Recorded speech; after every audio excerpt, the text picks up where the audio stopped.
जय माता दी दोस्तों। आज गुप्त नवरात्रि का तीसरा दिन है। आज माँ त्रिपुर सुंदरी की पूजा विधि और महत्व कथा को इस वीडियो में जानेंगे। देवी त्रिपुर सुंदरी 10 महाविद्याओं में तीसरे स्थान पर विराजमान है। इन्हें तीनों लोकों की सबसे सुंदर देवी माना गया है। गुप्त नवरात्रि का तीसरा दिन देवी त्रिपुर सुंदरी की आराधना के लिए समर्पित होता है। गुप्त नवरात्रि का तीसरा दिन देवी त्रिपुर सुंदरी की आराधना के लिए समर्पित होता है। इन्हें षोडशी, ललिता और राजेश्वरी के नाम से भी जाना जाता है। देवी त्रिपुर सुंदरी को सौंदर्य, शक्ति और आध्यात्मिक उन्नति की देवी माना जाता है। धार्मिक मान्यताओं के अनुसार इनकी उपासना करने से जीवन में सुख समृद्धि आती है। माँ त्रिपुर सुंदरी की महिमा और महत्व कुछ इस प्रकार है। देवी त्रिपुर सुंदरी 10 महाविद्याओं में तीसरे स्थान पर विराजमान है। इन्हें तीनों लोकों की सबसे सुंदर देवी माना गया है। पौराणिक ग्रंथों में यह उल्लेख मिलता है कि यह देवी माँ पार्वती का दिव्य स्वरूप है और इन्हें तांत्रिक साधना में विशेष स्थान प्राप्त है। इन कारणों से इन्हें तांत्रिका पार्वती भी कहा जाता है।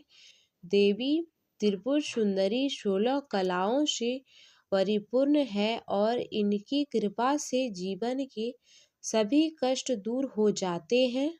माँ त्रिपुर सुंदरी की पूजा विधि। गुप्त नवरात्रि में देवी त्रिपुर सुंदरी की पूजा विशेष विधि विधान से की जाती है। सही विधि से पूजा करने से साधक को अति लाभ प्राप्त होता है। इसके लिए प्रातः काल ब्रह्म मुहूर्त में स्नान कर स्वच्छ वस्त्र धारण करें। सफेद रंग के वस्त्र धारण करना शुभ माना जाता है। एक पवित्र स्थान पर चौकी रखें और उस पर गंगा जल का छिड़काव कर शुद्ध करें। चौकी पर सफेद वस्त्र बिछाकर माँ त्रिपुर सुंदरी की तस्वीर या मूर्ति स्थापित करें। देवी को कुमकुम, अक्षत, पुष्प और फल अर्पित करें।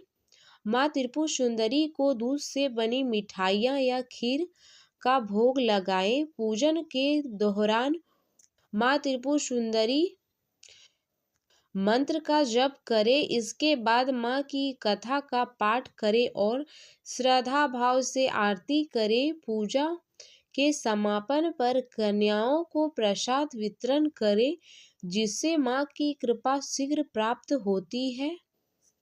माँ ललिता देवी की उत्पत्ति को लेकर कई पौराणिक कथा प्रचलित है।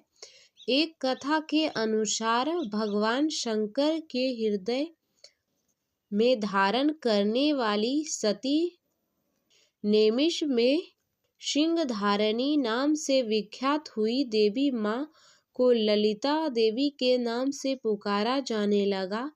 एक अन्य कथा के अनुसार देवी की उत्पत्ति उस वक्त हुई जब भगवान द्वारा छोड़े गए चक्र से पाताल समाप्त होने लगा। यही स्थिति देखकर ऋषि मुनि घबरा जाते हैं। पृथ्वी लोक में पानी भरने लगा। तब सभी ऋषि मुनि माँ ललिता देवी की उपासना करते हैं। उनकी प्रार्थना से प्रसन्न होकर माँ ललिता देवी प्रकट होती हैं और इस विनाशकारी चक्र को रोक देती हैं। फिर सृष्टि को नवजीवन मिलता है।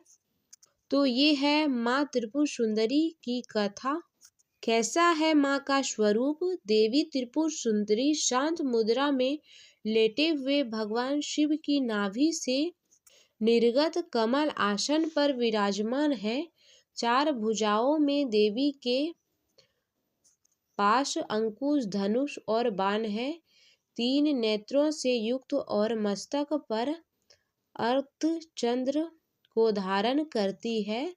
मान्यता है कि माँ त्रिपुर सुंदरी की पूजा अर्चना करने से भक्त की सभी मनोकामनाएं पूर्ण होती है।